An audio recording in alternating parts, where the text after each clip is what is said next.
O quarto episódio de A Casa do Dragão marca profundamente vários personagens que a gente tem na saga, e a partir desse episódio, tudo muda em A Casa do Dragão. Eu vou explicar pra vocês e fazer a análise desse episódio logo depois da vinheta.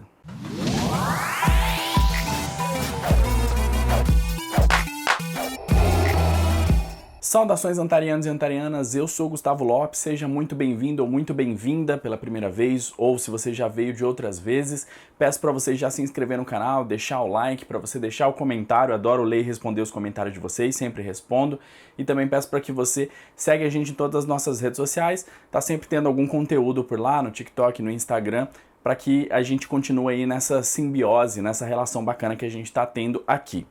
Esse vídeo daqui tá saindo, obviamente, muito atrasado até da última data que eu dei. Eu falei que ia sair no sábado, mas tá saindo hoje, no domingo, porque eu voltei mais cansado do que eu achei que ia voltar da viagem. Mas tá aqui saindo, eu acho que esse é o importante. Vou fazer a análise aqui pra vocês, vou explicar tudinho desse episódio. Eu acho que esse vídeo tá muito bacana, eu acho que vocês vão gostar, assistam até o final, não pula, porque eu acho que vai ter muita coisa legal pra gente ver. Antes da gente começar, eu preciso avisar pra vocês que vai ter spoiler nesse vídeo daqui. Vai ter spoiler deste episódio, vai ter spoiler dos episódios passados, vai ter spoiler dos livros e pode ser que tenha spoilers, inclusive, da série no futuro. Porque é uma adaptação, pode ser que tenha o que eu vou falar, como pode ser que não tenha também. Então, se você quer evitar 100% de spoilers, aí não tem o que eu fazer, você pode assistir outros vídeos nossos que não tem spoilers. Nesse daqui vai ter, assim como todos os outros de análises nossos também. Esse episódio é 100% centrado na figura do Daemon e da Rhaenyra. A gente tem outras coisas bem importantes nesse episódio, mas o que é mais importante pra gente são esses dois personagens e a relação entre eles, beleza? Isso já fica claro de cara, porque a primeira cena é da Rhaenyra com o colar que o Daemon deu pra ela, e ela tá ali procurando um marido, procurando alguém pra que ela cumpra aquela missão que o pai dela deu no episódio anterior que eu tinha feito a análise. Então ela tá procurando um marido. Ela não tá gostando de ninguém que ela tá vendo ali. Então ela tá numa missão que não tá legal. Ao mesmo tempo a gente tem esse contraponto, mostra o colar dela.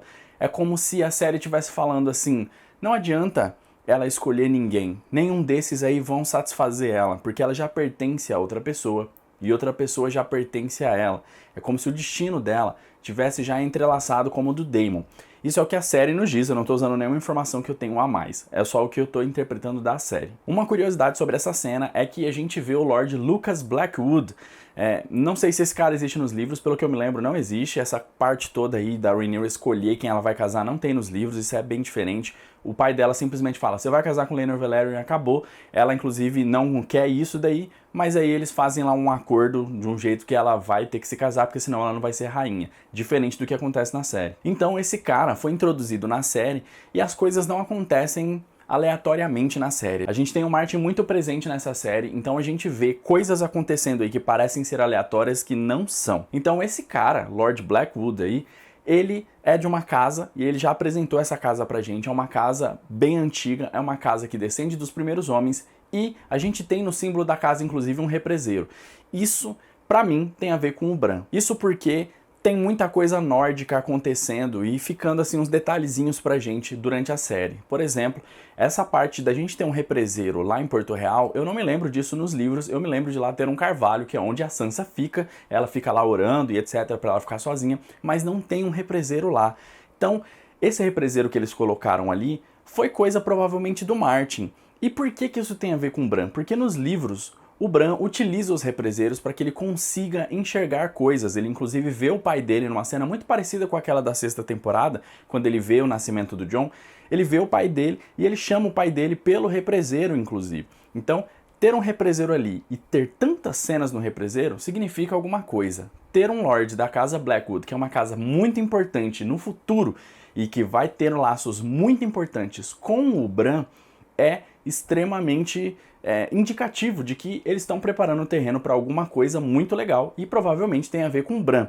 O vídeo da semana que vem, o vídeo que vai sair quinta-feira, eu vou falar inclusive sobre isso, sobre uma teoria muito legal do Bran, que envolve aí a Casa Blackwood envolve o represeiro e envolve aí todo o futuro, passado e presente de Westeros. Mais pra frente, depois que a Rhaenyra já decide que ali não tem mais nada pra ela fazer, aí a gente vê que o Daemon tá chegando em Porto Real. Essa parte é também diferente nos livros. Nos livros, o Daemon retorna para o casamento, para a festa de casamento do rei Viserys com a Alicent, mas ali ele não tá fazendo nada disso. Ele simplesmente voltou por outros motivos que a série decidiu trazer, porque é uma adaptação, é assim mesmo. A gente vê que a Rhaenyra, quando vê que o tio dela voltou, ela tem um semblante de felicidade, e ao mesmo tempo ela tem um...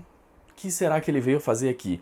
Mas o que impera é a felicidade dela de ver que o tio dela tá de volta. Afinal de contas, a relação dela com o tio dela sempre foi muito boa. Ele era o parente favorito dela. E isso aí não pode nem ser discutido. E ela era a parente favorita dele também, sem nada de sensual ainda. Naquele momento ele simplesmente só amava ela, como a sobrinha dele. É importante também a gente lembrar que faz muitos anos que o Daemon não vê a Rhaenyra, tá? Então ela mudou muito, tá? Ali dentro da série faz anos ali, vários anos que eles não conseguem se ver. Então ela mudou muito, por isso ali a diferença de tratamento dele pode ter mudado, e eu vou falar um pouco mais sobre isso mais pra frente.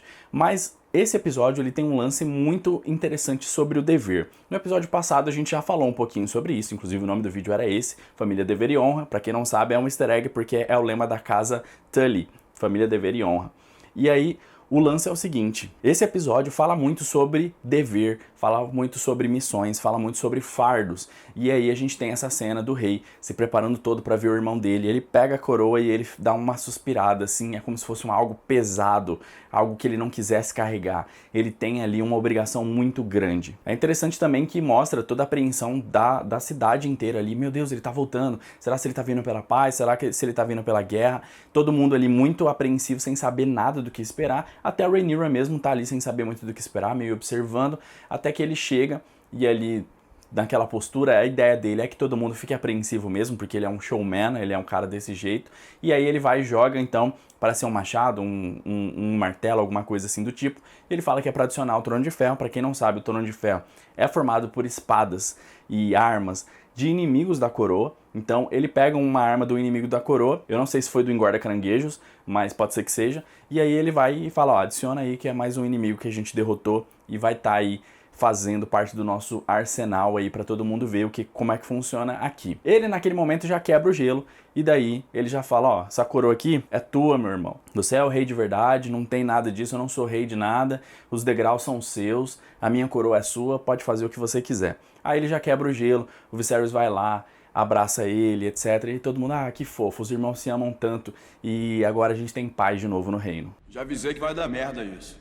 Algumas coisas interessantes da gente notar dessa cena é a seguinte. Primeiro, a Rhaenyra, quando vê o que o tio dela faz, quando ele chega, assim, e ele joga o negócio, adiciona aí a cadeira aí. Ela gosta desse comportamento dele, ela gosta desse jeito showman dele. Então, ela meio que olha assim e fala, ah, ele ainda é o mesmo. E aí, tipo, quebrou o gelo demais pra ela, ela já ficou feliz naquele momento ali. Outra coisa interessante, essa cena é um paralelo sobre aquela outra cena que a gente viu no final do episódio passado, quando ele se ajoelha, ele entrega a espada dele e daí ele vai e mata o cara que tá lá. É mais ou menos a mesma coisa que acontece aqui, depois a gente vai ver no decorrer do episódio. Ele não tá ali se ajoelhando e se entregando pro rei na realidade. Aquilo ali é um ato, é só pro rei fisgar aquilo ali. Porque tem outras coisas que ele vai fazer que estão por vir ali naquele momento. Então, é mais ou menos a mesma coisa. Ele não tá se rendendo pro rei. Ele tá só fazendo um movimento para que ele vá ganhar mais lá na frente daqui um pouquinho. Outro ponto importante para a gente ver é justamente que ele faz isso olhando para o Otto Hightower. O Otto olha para ele e naquele momento ali a expressão é a seguinte. O Otto sabe que o Daemon sabe quem é o Otto. E o Daemon sabe manipular o Viserys também, assim como o Otto sabe. Então o Otto já sabe que ele vai ter uma resistência muito grande ali, porque ele tem um cara muito bom em fazer o que ele, Otto, faz, e o Daemon já chega meio que afastando o Otto, assim, de perto do rei, e aí a gente tem esse embate, e aí o Daemon meio que quer uma vingança, né? Olha, você me tirou daqui? Pois agora vamos ver o que vai acontecer. No final, o Daemon não tem essa participação, mas a gente sabe que o Daemon acaba vencendo, porque o Otto perde essa segunda batalha. Na cena seguinte, a gente vê o rei retomando ali a relação dele com o Daemon, eles são irmãos, afinal de contas, e eles estão ali, né, naquele, não, a mamãe preferia mais você, porque eu não era um grande guerreiro, você que era o guerreirão, você que era o cara malucão e tal, não sei o que. A Rhaenyra, ela se aproxima, o rei tá bem afastado da Rhaenyra pelo que ela fez, e daí o Daemon, ele sente isso, ele percebe essa eletricidade no ar, e ele já sacou, ele falou, tem um ponto fraco nessa relação, ele já descobriu um ponto fraco onde ele pode pressionar para ele conseguir romper aquilo dali. Além disso, fica muito evidente que fazia muito tempo que ele não vira a Rhaenyra, e agora ela é uma mulher, e ele olhou pra ela já de um jeito diferente de como ele estava olhando pra ela antes, quando ela era só uma criança. Agora ela não é mais uma criança, e ele olhou e ficou interessado nela. Na próxima cena, que a gente vê a Alicent conversando com a Rhaenyra, a gente tem um ponto de virada na série, porque a Alicent, ela muda muito depois dessa cena. Nessa cena daí, a Alicent vai conversar com a Rhaenyra, que tá ali meio emburrada, e aí ela fala, a Rhaenyra fala, eu não quero viver nessa prisão de ser mulher, ter que ter filho, não sei o quê, e acerta em cheio a Alicent, sem querer, acerta em cheio ali. E a Alicent parece que ou ela não tinha percebido que ela estava dentro dessa prisão, ou ela já tinha notado, mas nunca ninguém tinha falado isso abertamente pra ela. É aquela impressão que você fala, será que só eu tenho essa impressão? E aí quando alguém fala pra você a mesma impressão que você tem, você fala, puta, não sou só eu. Tem mais gente que pensa igual eu. Então é mais ou menos isso que eu me enxerguei. A Alicent, depois disso, o comportamento dela muda, porque ela se enxergava ou não se enxergava nessa prisão, e agora ela tá vendo, ou porque confirmou a teoria dela, ou porque agora ela se vê de fato nessa prisão, porque alguém mostrou pra ela. Mas a gente tem ali a relação sendo refeita, que a Alicent falando, olha, eu tenho poucas amigas aqui e tal, por isso que ela quer voltar a ser amiga da Rhaenyra, porque ela não tem mais amigos, então ela precisa reconstruir a amizade que ela tinha com a melhor amiga dela. Na cena seguinte, a gente vê a primeira conversa de novo do Daemon com a Rhaenyra ali, eles tinham conversado, mas só trocado uma palavra ou outra ali, agora eles vão conversar de fato, e ali eles têm sempre esse lance de conversar meio que por enigmas, e aí eles vão jogando uma coisa aqui, o outro pega, vai devolve, fica mais ou menos nesse bate-volta, e aí eles estão falando sobre as obrigações, de novo esse episódio é sobre deveres, e aí a Rhaenyra fala dos deveres que ela tem, ela sendo uma rainha, no caso a galera quer o sangue dela, a galera quer que ela tenha filhos, a galera quer ela pra isso, e ela enxerga como um dever muito ruim. E o Daemon quer explicar pra ela que não, que de fato ela tem deveres, mas que ela pode fazer o que ela quiser. É mais ou menos o que a Cersei fala pro Joffrey lá na primeira temporada. Se ela quiser fazer o que ela quiser, ela é a princesa, ela vai ser a rainha, ela faz o que ela quiser. A Rhaenyra quer dizer que por ela ser mulher isso não funciona e que pro Daemon poderia funcionar. Mas o que ele diz é que ele também tá amarrado por casamento e ele é um homem e ele não consegue se desamarrar. Mas ele pode fazer o que ele quiser e ele tá tentando ensinar isso pra ela, que ela vai perder a melhor parte. E aí é que entra o lance e a gente vê justamente isso daí. Os produtores da série diziam que antes, quando o Daemon conversava com ela, quando o Daemon falava com ela, não havia nenhum flerte, não havia nada de sensual.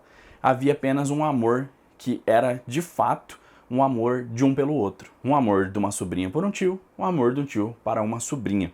Só que naquele momento as coisas mudam de figura. A gente não sabe se o Daemon volta por isso, mas fica bem claro que começa a ter uma tensão e ele cria essa tensão sexual entre eles. A Rhaenyra era bem inocente e aí ele fica jogando uma coisa, você amadureceu muito, pois é, mas você tá perdendo a melhor parte, hein? E ele vai mandando essas indiretas pra ela de uma forma que cria uma tensão sexual e ela percebe porque ela não é idiota, mas cria essa tensão aí que parte dele.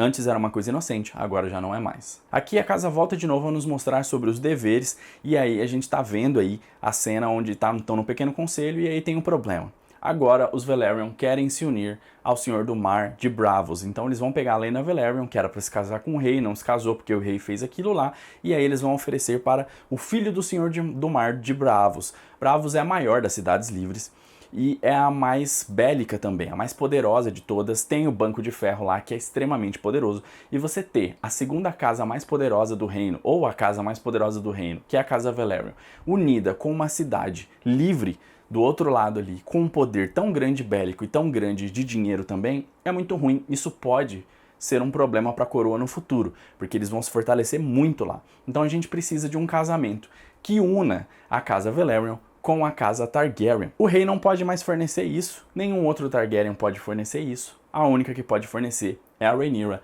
Cai em cima dela esse fardo, cai em cima dela esse dever. A partir de agora a gente tem a montagem da série contando uma história pra gente. A montagem vai fazer toda a diferença.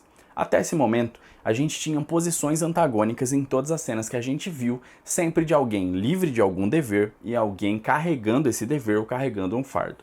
Quando a gente chega na primeira cena, o Daemon chega lá para o rei, ele tá completamente livre, ele não tá nem aí com nada e o rei tem um fardo a carregar, que é a liderança e é a decisão que ele tem que tomar. Quando a Alicent vai conversar com a Rhaenyra tá tranquila, tá livre do fardo, enquanto que a Alicent tem o dever, tem a prisão que ela tá ali imbuída, ela tá embutida ali, aliás, e assim a gente tem uma pessoa livre e uma pessoa com fardo. Novamente, mais pra frente, a gente tem todo o pequeno conselho mais centralizado ali na figura do Viserys, que tá livre, enquanto a gente tem o dever caindo sobre os ombros da Rhaenyra. Então, sempre na mesma cena, a gente tem um contraponto de uma pessoa livre e uma pessoa com um fardo para carregar.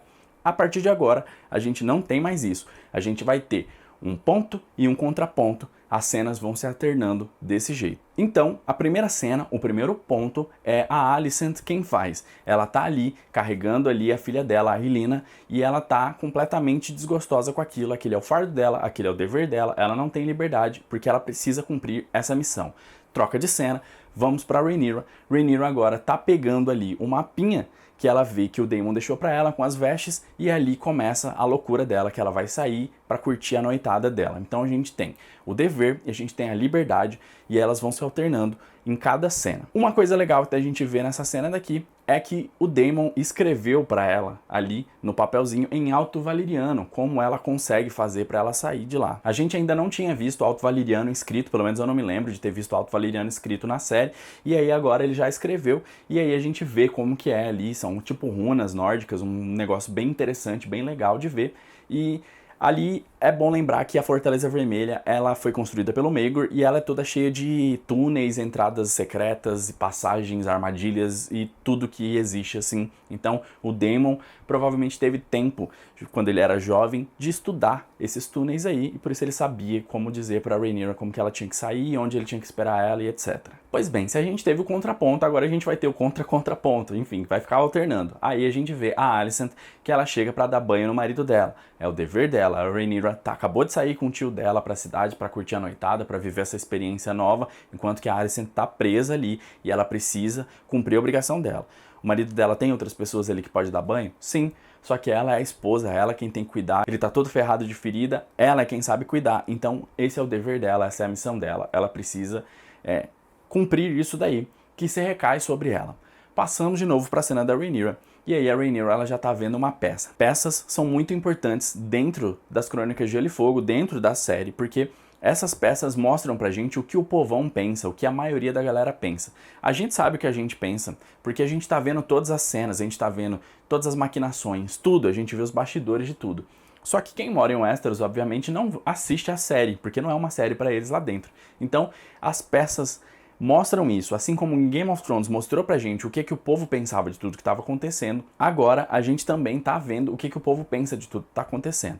O povo vê a Rhaenyra como uma mulher fraca, uma pessoa fraca que não pode governar. Por quê? Porque ela não é um homem. A gente precisa de um homem, porque o homem é forte, ele vai ser o cara que vai conseguir levar a gente pra glória. Uma mulher não, esquece, ela nunca vai conseguir isso, ela não tem essa força, ela jamais vai poder governar a gente. O Daemon quer mostrar justamente isso pra Rhaenyra, só que ela tem um comportamento de um dragão. Aqui eu vou fazer uma referência ao Lena Tyrell, que ela falou pra Daenerys o seguinte: você é um dragão ou uma ovelha, você tem que se comportar como um dragão. Aquele conselho deu certo pra Daenerys e ele tá correto em parte, assim como ele também tá errado em parte. O Daemon quer explicar justamente isso pra Rhaenyra. De fato, você é um dragão, e um dragão é o mais poderoso, mas você precisa sim se preocupar com o que as ovelhas pensam, porque muitas ovelhas podem sim derrotar um dragão. Aí eu preciso usar o exemplo de Game of Thrones para explicar para vocês.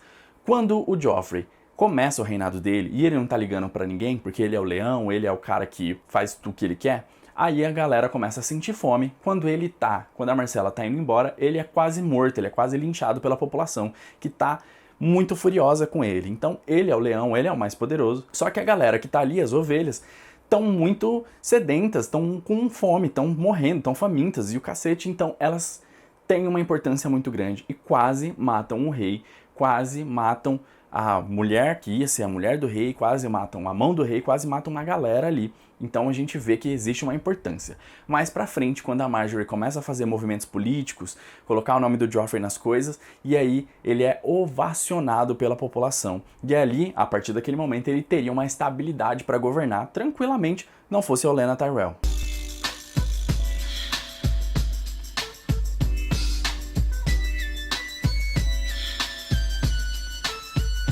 A Rhaenyra é obviamente um dragão, ela se comporta como um dragão e ela sempre tá ali destratando a galera. Eu sempre falo que ela tem um problema de diplomacia muito grande e nesse episódio, logo lá no início, a gente vê esse problema mais uma vez, ela destratando muita gente e essas casas podem se voltar contra elas. E quem diria, o Daemon parece que amadureceu, é justamente o que ele fala, essa galera é importante, não dê as costas para ela.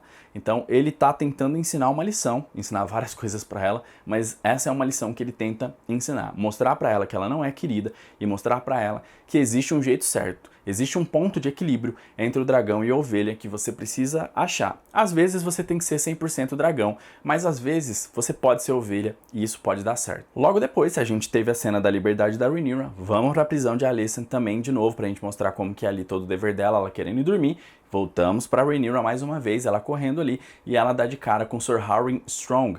Harwin Strong, ele é o cara que é filho do Lord Strong, que tá lá no Conselho do Rei. E esse cara aí, inclusive, é o mais velho, então ele vai suceder o Lord Strong quando o Lord Strong morrer. Esse cara aí vai ser muito importante no futuro. Então, não apareceu por acaso, tá? Ele não apareceu por acaso, ele tá ali por um motivo e prestem atenção nele, porque ele vai fazer muita coisa no futuro. Mais uma vez, a gente tem ali o antagonismo das duas cenas e a gente vê que a cena da liberdade sexual da Rhaenyra, que ela tá ali entrando com o Daemon ali no bordel, que ele tá explicando tudo pra ela, ele tá falando que ali é uma questão de prazer, você não é obrigado a fazer isso, o casamento é uma obrigação, mas você pode simplesmente ficar com quem você quiser, porque você faz o que você quiser, você tem que sentir prazer. E o contraponto é justamente porque a Alicent tá fazendo exatamente o contrário, ela tá sendo obrigada a fazer aquilo ali, ela não tá sentindo prazer nenhum em fazer aquilo ali. O rei tá ali fazendo tudo e ela tá quieta, imóvel, parecendo, sei lá, uma boneca e simplesmente cumprindo com a obrigação dela.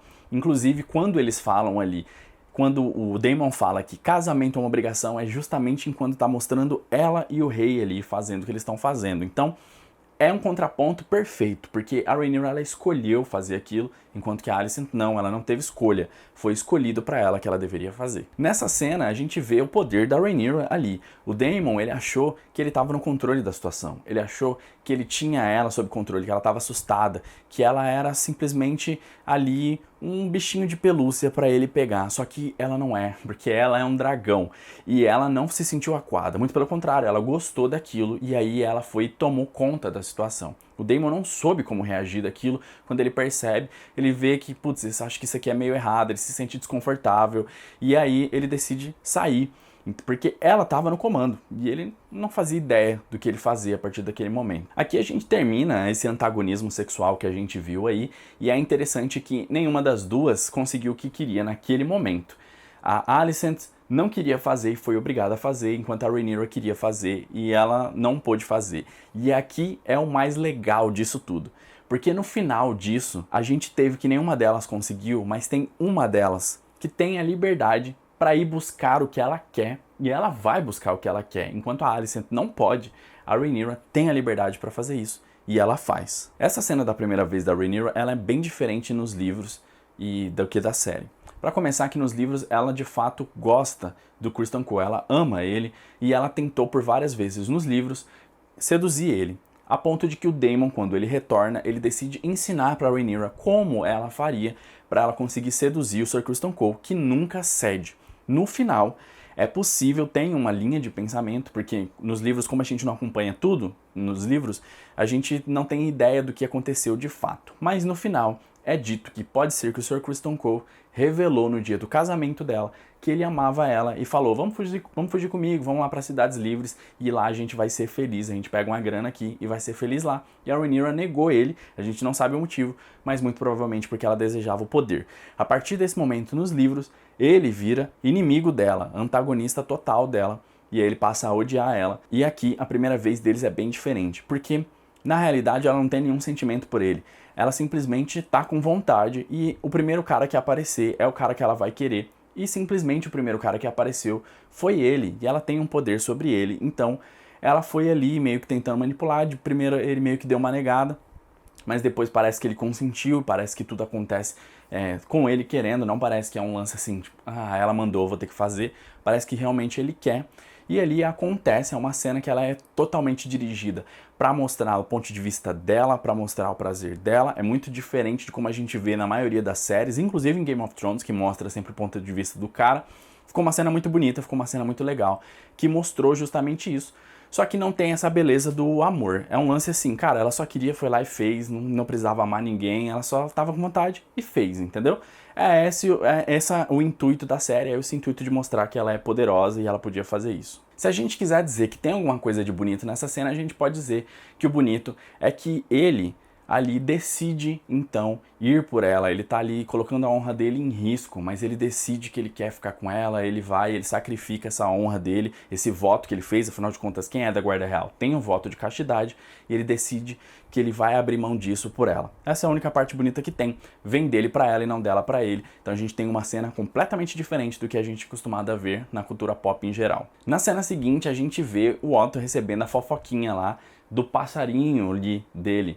E aí a gente descobre na cena logo o seguinte, que é a Mysaria quem tá mandando esse passarinho aí. O moleque volta e entrega um dinheiro pra ela, e aí a gente descobre que a Mysaria é, na verdade, a informante do Otto. Então provavelmente foi ela quem contou pro Otto aquele lance do herdeiro do dia, porque quem tava ali, teoricamente, eram pessoas de confiança, mas o Daemon falou na frente da Mysaria, ela pode só simplesmente ter mandado essa informação. Nos livros isso pode ser um pouco diferente, porque a Mysaria é mestre do sussurro sim, mas é do Daemon e não do Otto.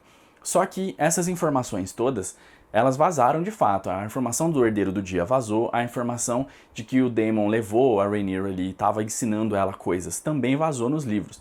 Então pode ser que nos livros ela faça jogo duplo. Na série, pelo jeito, ela só tá traindo o Daemon mesmo, mas nos livros ela pode ter feito jogo duplo porque ela é mestre de sussurros do Daemon também. Quando Otto vai informar ali o que a Rhaenyra fez, a gente vê que existe sim um conflito dentro dele, ele tá muito preocupado, porque por que existe esse conflito? É o que ele queria. Ele queria uma coisa que destruísse a Rhaenyra. Ele queria uma coisa que destruísse completamente as chances dela chegar no Trono de Ferro. Ele quer o sangue dele no Trono de Ferro. Ele quer o Aegon no Trono de Ferro. E isso acaba com todas as chances da Rhaenyra de chegar ao Trono de Ferro. Só que ao mesmo tempo, ele não quer ser o cara que dá essa informação pro rei. Ele quer ser o cara que simplesmente destrói a reputação, mas sem informar isso pro rei. Mas cabe a ele, e unicamente a ele. Ele não pode dar essa informação para outra pessoa, senão vai virar um caos. E ele cumpre com as obrigações dele de mão, então ele precisa falar para o rei. Ele fala, e isso enfurece o rei, é óbvio, o rei não acredita, só que ao mesmo tempo fica aquela pulguinha na orelha dele, porque já foi plantada a informação. Por mais que ele acredite na Rhaenyra, ele não acredita no Daemon, e como ele fala mais pra frente, com a própria Alicent, os dois são o caos do dragão. Os dois são completamente caóticos. Eles são Targaryens legítimos e no mais alto grau possível. Na cena seguinte, a cena em que o Sir Criston Cole entra no quarto para falar com a Rhaenyra, a gente tem uma coisa muito interessante. A cena em si não é interessante, porque é só ele falando, ó, a rainha quer te ver. Mas a dinâmica da cena é muito interessante. A Rhaenyra, ela tá toda leve, tá toda feliz, tá toda... Ah, nossa, que maravilha, quero fazer várias outras vezes. Enquanto que o Sir Criston Cole entra meio tipo cabisbaixo, meio preocupado, e o comportamento dele é o de uma pessoa que sofreu algum tipo de abuso. Por que eu tenho essa impressão? Porque provavelmente ele está se sentindo culpado e pessoas que normalmente sofrem abuso se sentem culpados. Eu não acho que ele se sentiu abusado. Eu acho que o lance da culpa dele vem justamente do caso dele ter aberto mão dos votos dele. É uma coisa sagrada, é uma coisa muito importante. Pelo jeito, ele era um cara que levava muito a sério todo o lance de cavaleiro e agora ele era da Guarda Real e ele colocou tudo a perder. Então, eu acho que ele tá culpado por isso. Ele fala, putz, eu não deveria ter feito isso, não era o que um cavaleiro deveria fazer, não era o que um soldado da Guarda Real deveria fazer.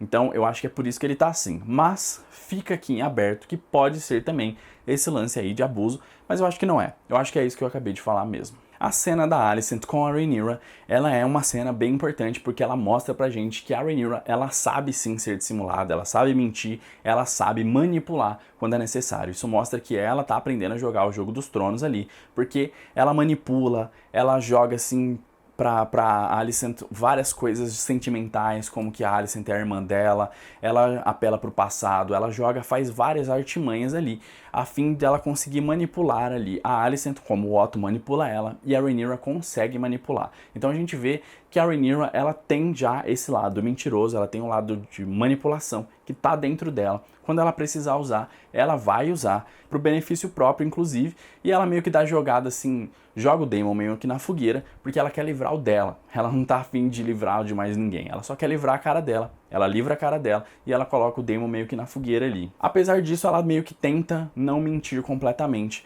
Ela meio que dá a entender, ela leva a Alicent para um caminho errado, sem falar o caminho, de certa forma. Ela fala uma verdade, que não aconteceu o que a Alicent acredita que aconteceu com o Daemon, mas ela esconde o fato de que já aconteceu sim, só que com Sir Criston Cole. Então a Alicent vai erradamente acreditar que ela ainda é virgem, quando na verdade ela não é mais. Na cena entre o Daemon e o Viserys, a gente tem um salto gigantesco de comportamento do Viserys. Finalmente ele é um dragão, finalmente ele tá furioso, então ele trata o irmão dele com toda a fúria, ele tá completamente transtornado das ideias, porque não podia ter acontecido aquilo. Ele percebe e fala, ó, você tinha planejado tudo isso, você quer o trono, na verdade você quer o poder, você não vai chegar a seu poder, você não é o conquistador e etc. E chuta ele e tal, coloca a faca na garganta dele, mas é importante a gente ressaltar que Daemon não fica assustado com isso. Eu não quero dizer que ele é o fodão, só quero dizer que parecia que ele sabia o que ele estava fazendo. Parecia que ele sabia que o Viserys não ia matar ele, parecia que ele sabia que o Viserys ia banir ele, parecia que ele sabia cada passinho que ele estava dando e o que o Viserys ia fazer por cada coisa dessas aí. E aí, inclusive, quando o Viserys fala pra ele que ele tá banido mais uma vez, ele parece estar muito tranquilo com isso, parecia que ele já queria isso mesmo, que ele queria voltar pro vale ali, pra vaca de bronze dele, como ele mesmo fala, e é muito interessante isso. Não sei se ele planejou exatamente tudo, mas é a impressão que fica. Parece que ele não fica surpreso com nada. Parece que justamente ele nem queria se casar com a Rhaenyra. Parece que ele já sabia que o rei não ia permitir isso. É como se ele estivesse só plantando uma ideia pro rei. É como se ele falasse, o rei não vai permitir, mas eu vou colocar essa ideia na cabeça dele para ele entender lá no futuro se acontecer alguma coisa. A cena seguinte mostra que a manipulação da Rhaenyra deu certo e ela tá intercedendo junto ao Viserys pela Rhaenyra. O rei tá meio irredutível ali, mas ela tá ali intercedendo por ela, falando que ela acredita nela, que a Rhaenyra não mentiria pra ela, etc. E por que todo esse desespero? Porque as pessoas ficaram sempre, mas por que ela tá desesperada desse jeito? Porque ela não tem nenhum amigo, porque ela não tem nenhuma pessoa que ela pode confiar. As únicas pessoas que ela tem por perto é o pai dela e a Rhaenyra, que é como se fosse uma irmã para ela. Então ela sentiu um terror muito grande quando ela viu que a Rhaenyra poderia estar em risco, que ela poderia ser banida, que ela poderia ser deserdada, que a relação delas ia se desmoronar, ia acontecer isso daí. Ela ficou muito preocupada com a situação da Rhaenyra. Então por isso ela ficou completamente em pânico, em terror, quando ela viu essa notícia sendo dada, porque ela não quer perder a amiga dela. Ela tem poucas pessoas que ela pode confiar. Ela pode confiar na Rhaenyra e ela não quer nem um pouco abrir mão disso. Só que com esse movimento dela, quando ela intercede pela Rhaenyra, quando o rei decide então que é pra Rhaenyra ficar, ela acaba jogando tudo a perder. E aí entra o lance do Jogo dos Tronos. Ela ainda não está jogando e ela começa a jogar no próximo episódio. Porque ela ainda tá sendo bonzinha, ela tá sendo a Sansa, o início da Sansa, entendeu? Ela tá confiando nas pessoas, ela acha que tudo é legal, e não é assim que funciona. Com esse movimento dela, ela livra a cara da Rhaenyra, que mais pra frente vai jogar o pai dela na lama, e nesse movimento ela perde o pai dela, e ao mesmo tempo foi a Rhaenyra quem fez isso, e quando ela descobrir, ela perde a Rhaenyra também, ela fica sem nadinha pra ela. E é por isso que este episódio é um ponto de virada gigantesco pra série, é por isso que tudo muda depois daqui. Porque todos os personagens estão marcados permanentemente a partir desse episódio. Tudo mudou dentro deles.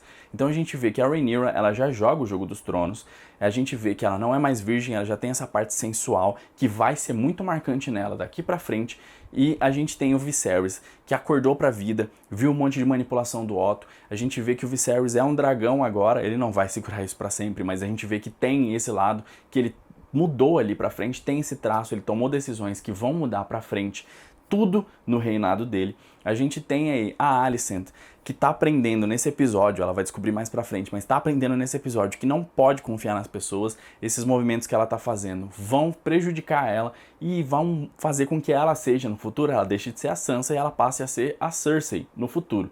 E a gente tem o Daemon também, que mostrou que ele mudou pra caramba, que agora ele tá pensando, ele tá sendo muito mais inteligente e ambicioso no que ele tá querendo, pensando os passos dele e tá sendo um verdadeiro rei. Mudou, tá ali, porque ele tá pensando no povo, ele tá pensando no que vai acontecer lá pra frente, ele tá jogando o jogo realmente. Então tudo mudou a partir de agora e a gente vai ver coisas muito diferentes a partir de agora também. Voltando agora para a análise de novo do episódio, sem falar agora do contexto completo, vamos falar do episódio, a gente vai pra cena que o Viserys está falando sobre a canção de Gelo e Fogo pra Rhaenyra, fala sobre a adaga, que ela é muito antiga, etc. E ali tem o lance que diz que a canção de Gelo e Fogo vai sair ali daquela linhagem ali e provavelmente o que o Viserys está querendo dizer para ela, ó, você tem a adaga, então vai ser de você mesmo que vai sair aí o cara que vai reinar e vai ser o príncipe que foi prometido, que vai unir todos os sete reinos, etc. A conversa deles é franca, sem rodeios, não tem bagunça. O Viserys chega e fala, ó, você errou. Ela fala, se eu fosse homem não teria problema. Ele fala, é verdade, mas você é mulher, então você precisa fazer diferente. E aí ele já manda, você vai se casar porque você já fez muita bagunça. Ela fica meio puta, mas ela entende. Por quê? Porque é o dever dela. Ela precisa aceitar isso, porque é o dever dela, não tem como ela fugir disso daí. E o Viserys, ele queria deserdar ela, mas ele não pode deserdar ela. Ela, inclusive, pergunta, ele fala, ó, era o que eu deveria fazer, mas eu não quero que o reino sangre. Mal ele sabe que ele tá fazendo justamente o reino sangrar, não por culpa dele, porque ele tá fazendo a coisa certa, mas porque tem muita coisa acontecendo no background que ele não tá ligado. Então, ele fala, ó, eu preciso unir o reino, como o Jaehaerys fez. Não tem como o Jaehaerys ter unido o reino, e daí, de repente, o próximo rei já divide o reino. Não tem como isso acontecer. Então, ele quer manter o reino unido. Então, se casa com Laenor, a gente vai unir as duas casas mais poderosas. Esse é o seu dever, essa é a sua missão.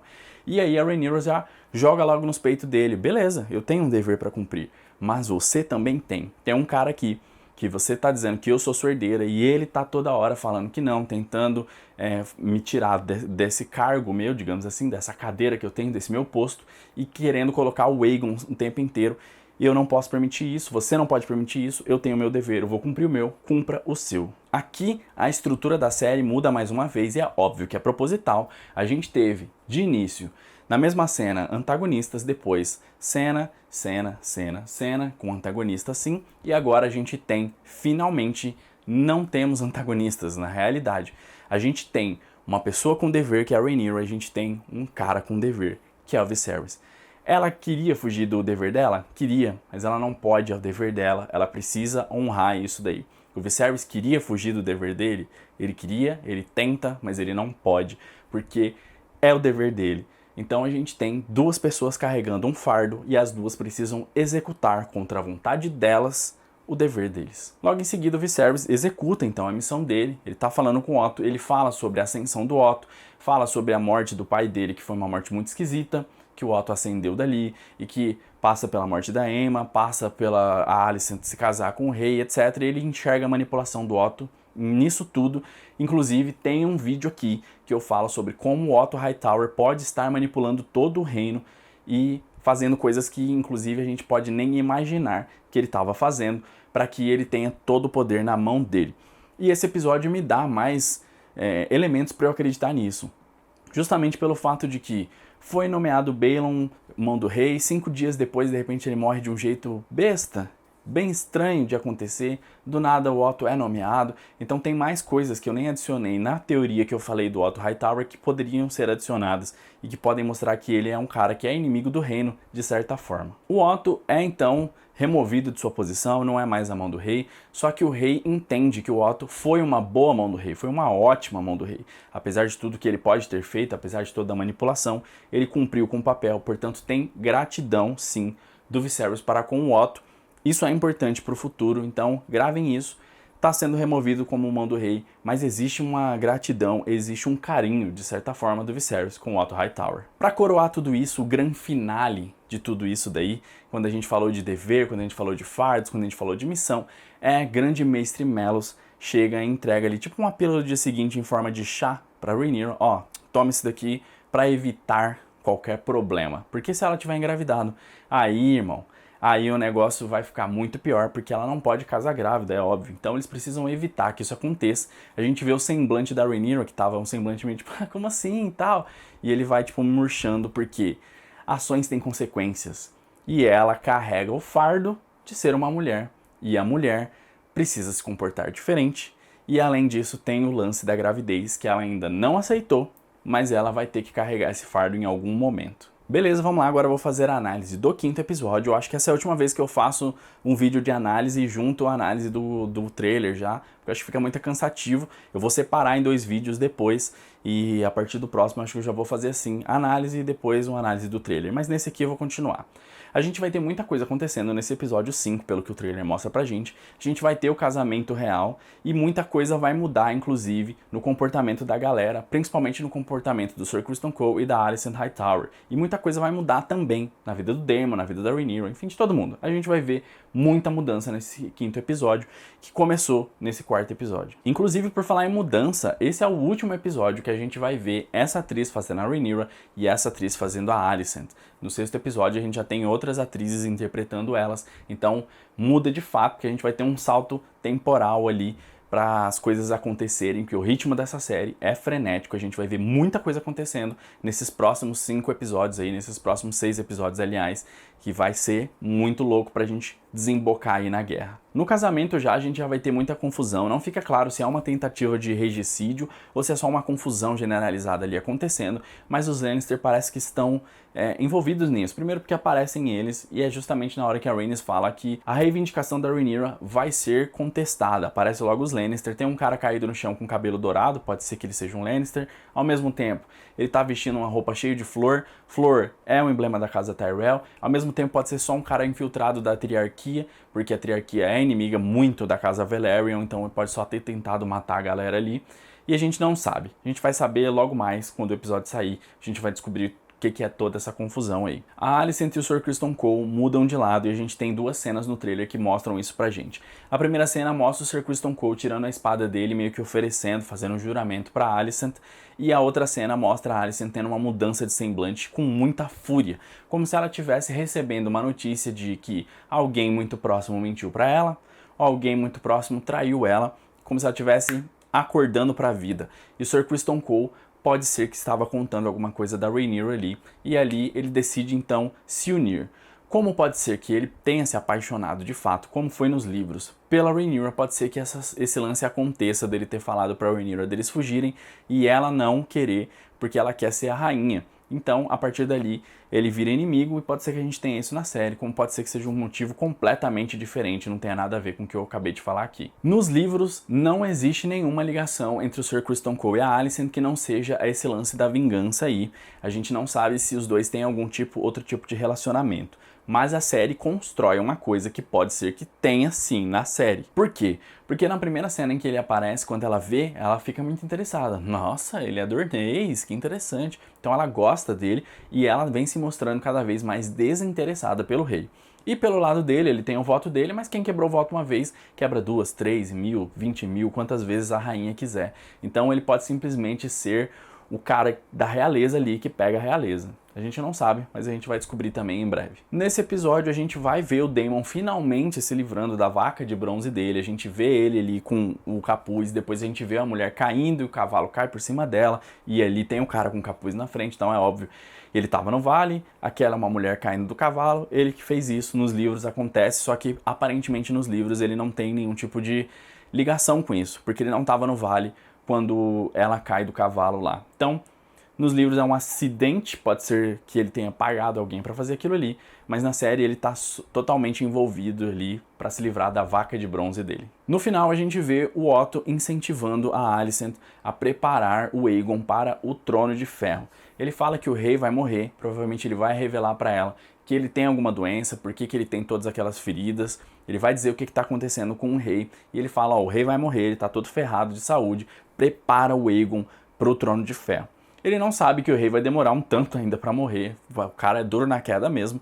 Mas ele acredita que vai ser rápido, então por isso ele tá falando. E a Alicent já tá ligada, então, que ela precisa preparar o Aegon. Provavelmente ela não vai querer fazer isso no início, porque ela ainda vai estar amiga da Rhaenyra, mas depois que ela souber de tudo que a Rhaenyra fez, que eu imagino que ela vai saber, ela vai começar sim a preparar o Aegon e formar o Aegon para que ele roube o trono da Rhaenyra lá na frente. Bom, galera, é isso aí, esse foi o vídeo de hoje, eu espero que vocês tenham gostado, um vídeo bem longo, que eu falei bastante coisa nele, então deixa o like aí, se inscreve no canal, ativa o sininho, essas coisas todas, e logo mais a gente vai ter outro vídeo também, porque já vai sair o episódio e eu vou fazer a análise pra vocês aqui, beleza? Muito obrigado e até a próxima.